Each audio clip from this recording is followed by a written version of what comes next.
Pretty nice, guys. Pretty nice. I know you're not supposed to keep the door open, but just wanted to show you how nicely that's burning. Just throwing a nice even heat. And we'll figure out a way to clean this glass, that's for sure. I'm sure you guys have some good experience out there with that. And give you an update on the 67.4 with windows open, windows and door open, and it's 60 degrees outside. Wow, wow, wow.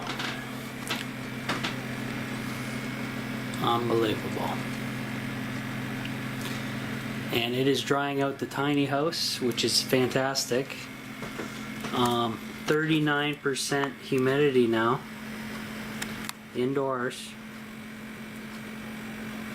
It says a sad face there, but I do want it to dry out the tiny house because I do not think the tiny house has ever been dried out, period, since I've went to the task of turning this old transport trailer into a off-the-grid tiny house. So really awesome, guys. Pretty proud. It looks like a nice clean install too. And the nice thing is, I forgot to mention,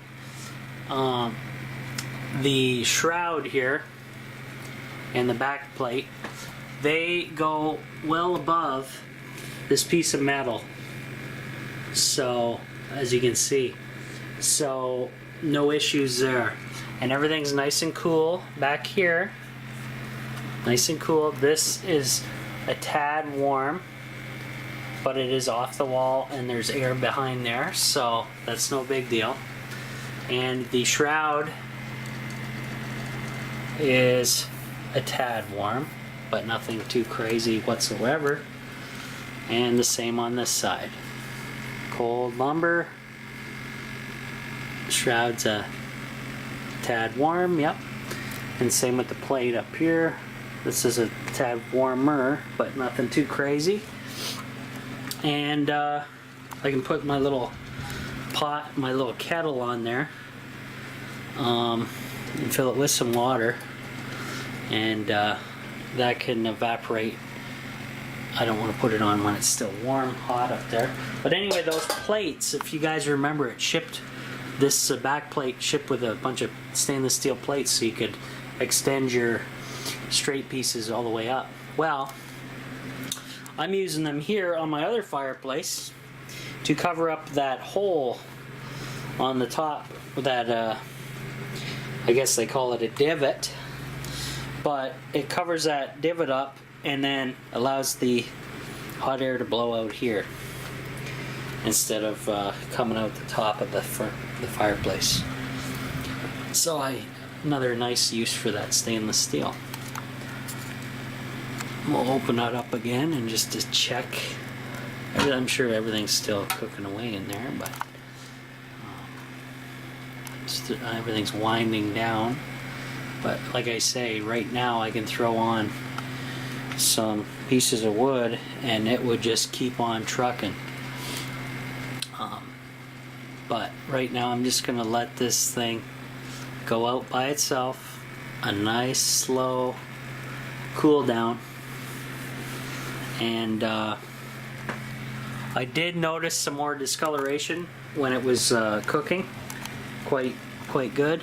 Yeah, there's a good example there, so you can see a little bit as once this stove fully cures, after a few more decent hours of burn time, that should take care of the smell, and especially that adhesive smell that I was smelling up there. Yeah, not good. And then eventually, guys, underneath here, I can feel the heat down here for sure.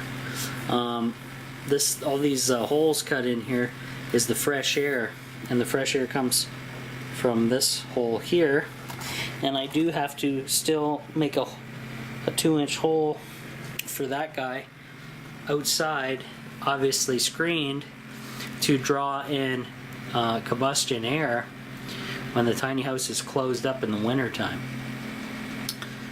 And then that will be just perfect. And then I don't want to build it I want to build it as tight as I can and out, because I want to build a stand, like I said now, for firewood. And I probably want to make that out of metal or something, because yeah, fire. But yeah, pretty nice, pretty awesome, guys. And then eventually, when more wonderful, if I still keep making money, I want to incorporate a thermoelectric generator system onto this stove, and that will be quite awesome. Can't wait to do that. But that is way in the future, because I need a large battery bank in the back storage room before we even go that far.